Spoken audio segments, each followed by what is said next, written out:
വന്നിരിക്കുകയാണ്. എം.ആർ. അജിത് കുമാറിന് സസ്പെൻഷൻ. ശക്തമായ നടപടി തന്നെ ആഭ്യന്തര വകുപ്പിന്റെ ഭാഗത്തുനിന്നുണ്ടായിരിക്കുന്നു. അല്പം വൈകിയെങ്കിലും വലിയ വിമർശനങ്ങൾ ഉയർന്നിരുന്നു. റിപ്പോർട്ട് നൽകിയിട്ട് പോലും അതിൽ നടപടിയെടുക്കുന്നില്ല എന്ന തരത്തിലുള്ള വിമർശനങ്ങൾ വന്നിരുന്നു. പക്ഷേ ഇതാ DGP സ്ഥാനക്കയറ്റത്തിന് മുന്നോടിയായ നടപടി വന്നിരിക്കുകയാണ്. ഗൺമാൻമാരുടെ മർദ്ദന കേസ് അട്ടിമറിച്ചതുമായി ബന്ധപ്പെട്ടാണ് ഇപ്പോൾ ADGP എം.ആർ. അജിത് കുമാറിനെതിരെ ശക്തമായ നടപടി ആഭ്യന്തര വകുപ്പ് കൈക്കൊണ്ടിരിക്കുന്നത്.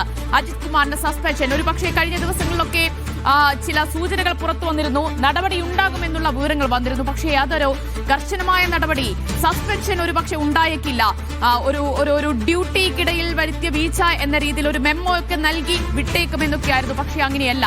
ശക്തമായ നടപടിയിലേക്ക് ആഭ്യന്തര വകുപ്പ് കടന്നിരിക്കുന്നു. സസ്പെൻഷൻ നടപടിയിലേക്കാണ് കടന്നിരിക്കുന്നത്. സിജോ വി ജോൺ വിവരങ്ങൾ നൽകും. സിജോ, ഒടുവിൽ സസ്പെൻഷൻ തന്നെ? അതെ, എം.ആർ. അജിത് കുമാറിനെ സസ്പെൻഡ് ചെയ്തുകൊണ്ട് ഇപ്പോൾ തീരുമാനം വന്നിരിക്കുകയാണ്. ഉത്തരവ് പുറത്തിറങ്ങുകയും ചെയ്തിട്ടുണ്ട്. എന്തായാലും ഇതുമായി ബന്ധപ്പെട്ട് ഏറ്റവും കടുത്ത നടപടിയിലേക്ക് തന്നെ ആഭ്യന്തര വകുപ്പ് കടന്നിരിക്കുകയാണ്. ഒരുപക്ഷെ അജിത് കുമാറിനെ സസ്പെൻഡ് ചെയ്താൽ അജിത് കുമാർ ട്രിബ്യൂണലിനെ സമീപിക്കുക, അതിനുശേഷം കോടതിയെ സമീപിച്ച അനുകൂലമായ ഉത്തരവ് സമ്പാദിക്കാനുള്ള സാധ്യതയുണ്ടെന്നുള്ളൊരു കണക്കൂട്ടലുണ്ടായിരുന്നു. അതിന്റെ പശ്ചാത്തലത്തിൽ ഒരു അന്വേഷണം പ്രഖ്യാപിക്കുക എന്നുള്ളൊരു പോംവഴിയും കൂടി ആഭ്യന്തര വകുപ്പ് ആലോചിച്ചിരുന്നു. പക്ഷേ എന്നാൽ അത് വേണ്ട. അജിത് കുമാറിനെതിരെ കൃത്യമായ തെളിവുകൾ ഉണ്ട്. അതിന്റെ പശ്ചാത്തലത്തിൽ അജിത് കുമാറിന്റെ സർവീസിൽ നിന്ന് സസ്പെൻഡ് ചെയ്യാൻ വേണ്ടിയിട്ടാണ് തീരുമാനിച്ചിരിക്കുന്നത്. അന്ന് നമ്മൾ റിപ്പോർട്ട് ചെയ്താണ് ആഭ്യന്തര സെക്രട്ടറിയുടെ റിപ്പോർട്ട് ആഭ്യന്തര വകുപ്പ് മന്ത്രിക്ക് ലഭിച്ചാൽ ഉടൻ തന്നെ ഇതുമായി ബന്ധപ്പെട്ട തുടർ നടപടികളിലേക്ക് കടക്കുമെന്ന് മുഖ്യമന്ത്രിയും അതോടൊപ്പം തന്നെ ആഭ്യന്തര വകുപ്പ് മന്ത്രിയുമായി ആശയവിനിമയം നടത്തിയിരുന്നു. ആ ആശയവിനിമയത്തിന്റെ അടിസ്ഥാനത്തിൽ കൂടിയാണ് ഇപ്പോൾ സർവീസിൽ നിന്ന് സസ്പെൻഡ് ചെയ്തിട്ടുള്ള നടപടികളിലേക്ക് പോകുന്നത്. ഇനി അറിയേണ്ടത് അജിത് കുമാറിന്റെ തുടർ നീക്കങ്ങൾ എന്തൊക്കെയാണ് എന്നുള്ളതാണ്. കാരണം അജിത് കുമാറിനെ സംബന്ധിച്ചിടത്തോളം ഇനി ട്രിബ്യൂണലിനെ സമീപിക്കുക എന്നുള്ളതാണ്. പ്രത്യേകിച്ച് ഈ മാസം 31-ാം തീയതിയാണ് അജിത് കുമാറിന്റെ ഈ DGP പദവിയിലേക്ക് എത്താനുള്ള ഒരു അവസരമുള്ളത്. കാരണം 31-ാം തീയതി DGP റാങ്കിൽ നിന്ന് ഫയർഫോഴ്സ് മേധാവിയായിട്ടുള്ള നിതിൻ അഗർവാൾ വിരമിക്കുകയാണ്. ഈ വിരമിക്കുന്ന ഒഴിവിലേക്ക് ADGPമാരിൽ ഏറ്റവും സീനിയർ ആയിട്ടുള്ള അജിത് കുമാറാണ് സാധ്യതയുള്ളത്. അതിനുള്ള പട്ടികയിൽ അജിത് കുമാറുമുണ്ട്. പക്ഷേ ഇത്തരം ഒരു നടപടി ഉള്ള സാഹചര്യത്തിൽ അജിത് കുമാറിന് സ്വാഭാവികമായും DGP റാങ്കിലേക്ക് ഇനി വളരെ വേഗത്തിൽ എത്താൻ സാധിക്കില്ല എന്നുള്ളതാണ്. ഇനി അങ്ങനെ വരണമെന്നുണ്ടെങ്കിൽ സ്വാഭാവികമായും ട്രിബ്യൂണലിനെയും കോടതിയൊക്കെ സമീപിച്ച് അനുകൂലമായ ഉത്തരവ് കിട്ടുക എന്നുള്ളതാണ്. പക്ഷെ അത് വലിയ വെല്ലുവിളിയാണെന്നുള്ളതാണ് നമുക്ക് മനസ്സിലാക്കുന്നത്. എന്തായാലും എന്തായാലും അജിത് കുമാറിനെ സംബന്ധിച്ചിടത്തോളം അദ്ദേഹത്തിന് തിരിച്ചടിയാവുന്ന തരത്തിലുള്ള ശക്തമായ തെളിവുകൾ SITയുടെ റിപ്പോർട്ടിലുണ്ടായിരുന്നു. പ്രത്യേകിച്ച് അജിത് കുമാറിന്റെ ഓഫീസിലെ പലപ്പോഴും ഇക്കാര്യം സംസാരിച്ചപ്പോൾ സസ്പെൻഷൻ ഉണ്ടാകുമോ എന്നതിലൊരു സംശയമുണ്ടായിരുന്നു. ഇതിലിപ്പോൾ ഇങ്ങനെ ഒരു കർശന നടപടിയിലേക്ക് നയിച്ചതിൽ നിർണായകമായത് ആരുടെ നിലപാടാണ്? ആഭ്യന്തരമന്ത്രിയുടെ നിലപാട് തന്നെയാണോ?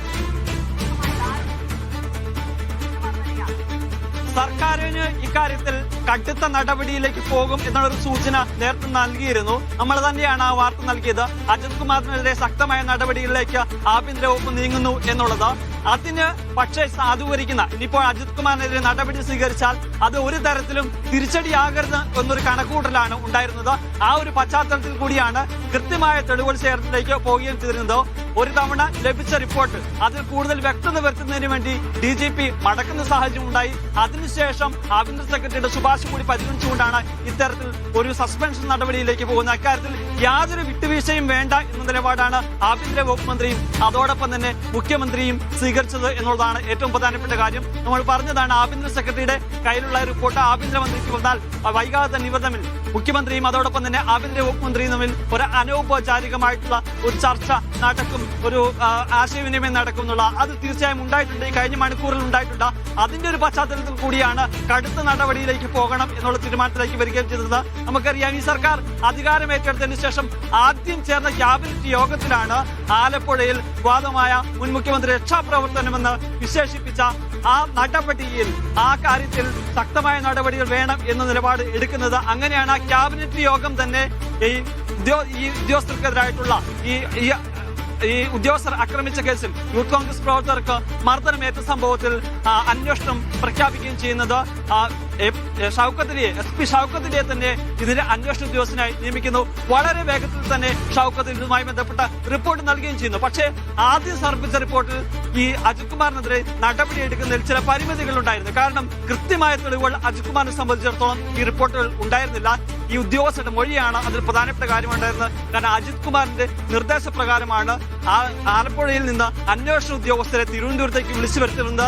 അതിനുശേഷം ഈ ഉദ്യോഗസ്ഥർ കേസ് ഡയറി തിരുത്തുന്നു. പിന്നീട് കോടതിയിൽ ഹാജരാക്കാനുള്ള റഫർ റിപ്പോർട്ട് തയ്യാറാക്കി നൽകുന്നതും ഈ ഉദ്യോഗസ്ഥരാണ്.